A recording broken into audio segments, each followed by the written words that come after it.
Nah, Nabi Musa yang Islam secara Islam Pak Ustadz, pertanyaan mungkin kayak gini. Nabi Islam secara Islam dengan Nabi Islam di Nasrani, apakah orang yang sama? Nabi dengan, Musa maksudnya? Iya, Nabi Musa dengan kemampuan dan cerita yang sama Pak Ustadz. Kalau Nabi Musa apakah sama yang disebutkan oleh Yahudi dan Nasrani dan orang Muslim? Jawabannya iya.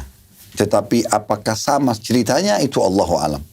Karena kita sebagai seorang Muslim kita yakini Al-Quran yang menyampaikan dan hadis-hadis dari Nabi SAW. Kita diajarkan sebagai seorang Muslim, kalau informasi datang dari ahli kitab, Yahudi dan Nasrani, biasa dikenal dengan Israiliyat. Maka kalau dia tidak bentrok dengan wahyu, kita terima. Maksudnya, misalnya ada cerita tentang Nabi Musa, tapi tidak ada dalam Al-Quran, tidak ada dalam hadis Nabi. Nah, kalau itu kita bisa terima, bisa enggak. Tapi kalau dia bentrok, Al-Quran mengatakan Nabi Musa buat begini. Kisah Isra mengatakan Nabi Musa mengatakan ini dan itu. Misalnya mereka bilang B, Al-Quran bilang A. Kita terima Al-Quran. Seperti itu diajarkan dalam Islam. Jadi bisa saja sama nabinya, tetapi belum tentu sama sejarahnya. Tentu ada pasti yang sejalan, gitu kan? Ada yang sejalan. Nah, Nabi Musa ini termasuk nabi yang satu-satunya nabi yang paling banyak disebutkan dalam Al-Quran. Bahkan mengalahkan jumlah nama Nabi Muhammad SAW. Supaya kita bisa ambil pelajaran besar dari beliau gitu. Dan Nabi SAW, Nabi Muhammad mengajarkan kepada kita pada saat berbicara tentang puasa Ashura, puasa tanggal 10 Muharram.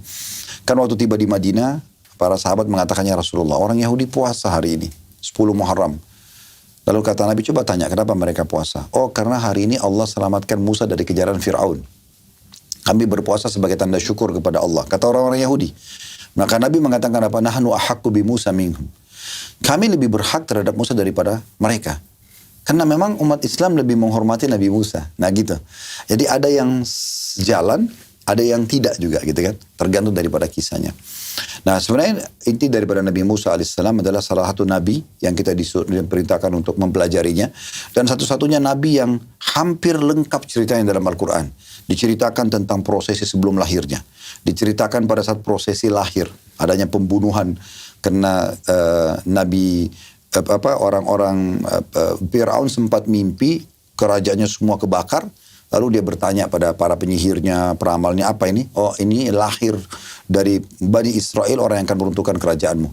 Maka dia keluarkan instruksi, bunuh semua anak laki-laki yang lahir. Dibunuhlah sekian tahun gitu kan. Terus kemudian datanglah orang-orang Kipti asli Mesir mengatakan, kalau engkau membunuh semua Bani Israel, nggak ada lagi yang membantu kita. Karena jumlah mereka jadi sedikit, apalagi laki-laki yang biasa kerja keras. Oke, kebetulan sih gimana? Bunuh, kata Fir'aun, kata pengikutnya, bunuh setahun, lepaskan setahun. Maka Fir'aun keluarkan instruksi baru. Oke, bunuh setahun, lepasin setahun. Nabi Harun lahir di masa boleh lahir. Nabi Musa lahir di masa harus dibunuh. Oh. Ya.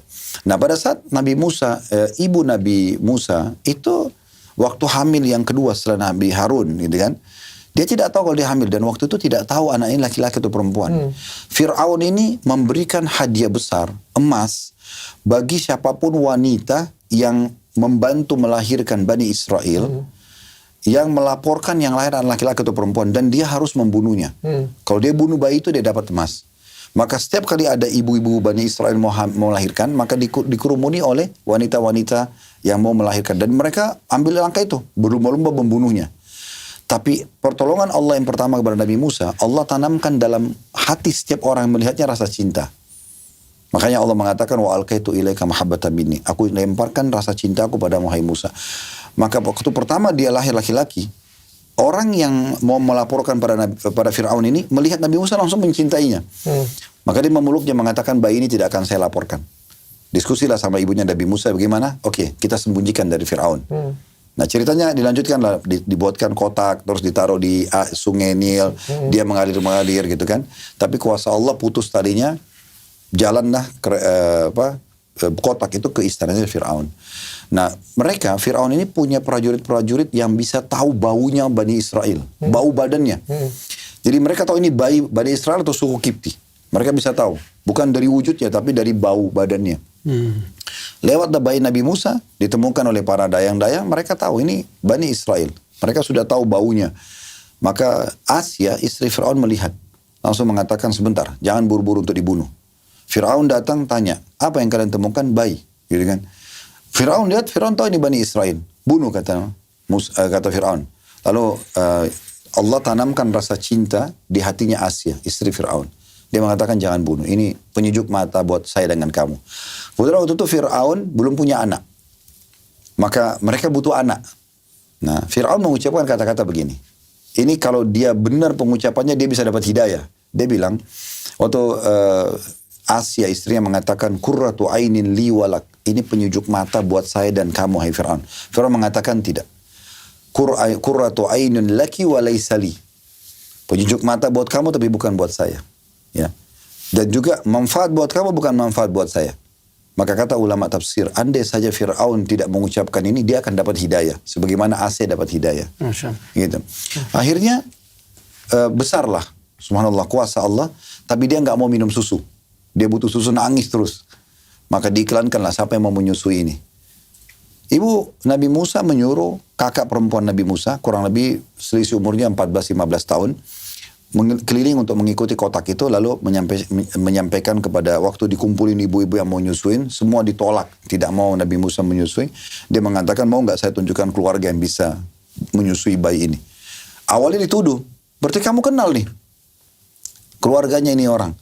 Karena mereka mau cari tahu siapa keluarganya, karena belum tahu. Oh tidak, kata kakaknya, saya hanya sekedar mengetahui keluarga yang miskin, yang bisa hidup dari pembayaran untuk nyusui bayi ini.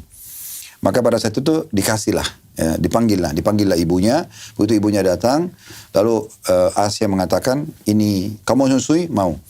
Butuh biaya berapa? Dia bilang, itu terserah Anda. Maka Asia mengatakan, ini semua bagian istana bisa jadi ruangan kamu, susui bayi ini. Ibu Nabi Musa mengatakan, saya nggak bisa. Saya punya suami, saya kalau diizinkan saya akan bawa bayi ini ke rumah, saya susuin, kalau sudah kenyang saya kembalikan ke istana.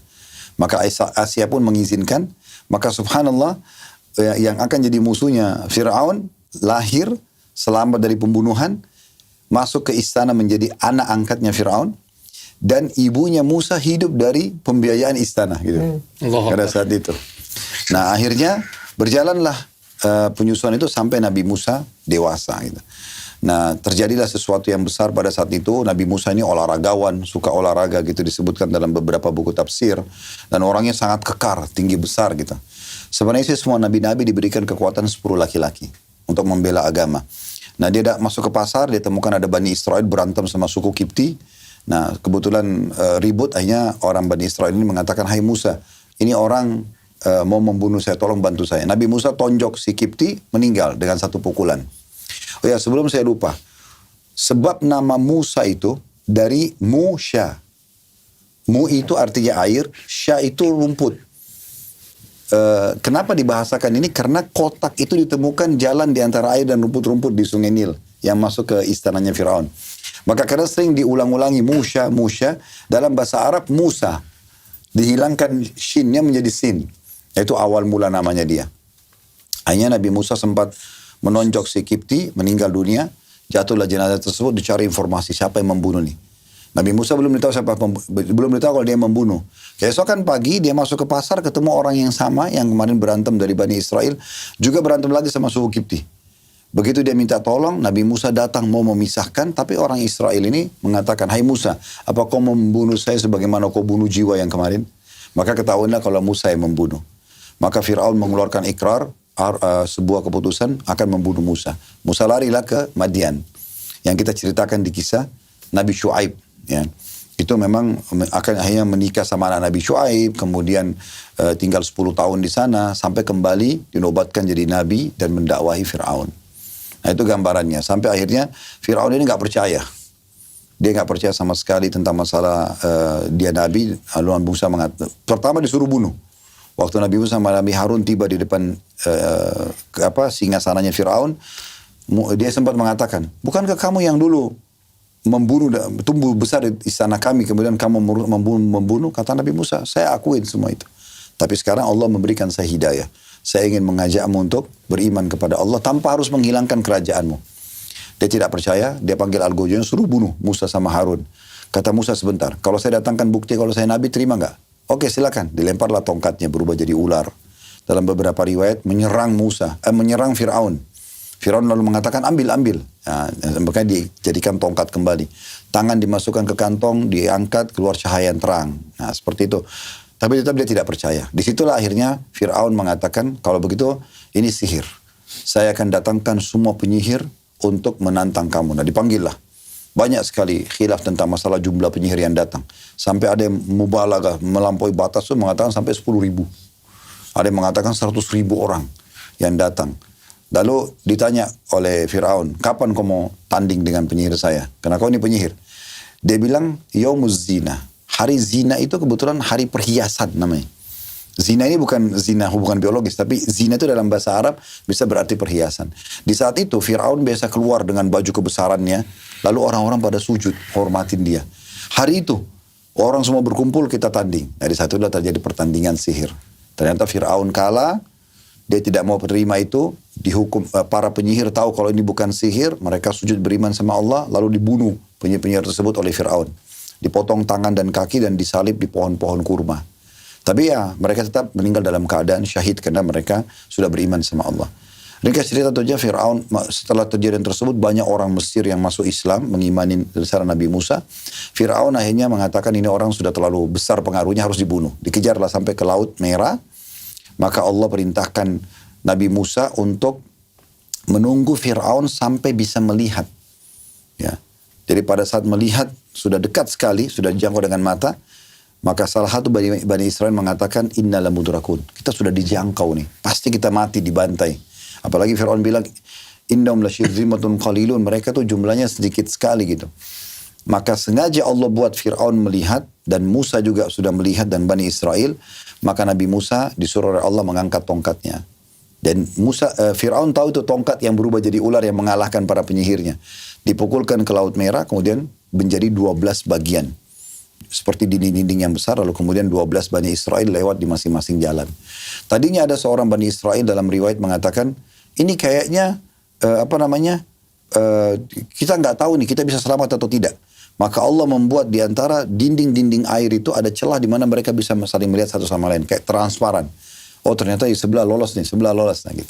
Sampai dia lolos di sebelah. Fir'aun sekali lagi dikasih kesempatan beriman pada saat itu.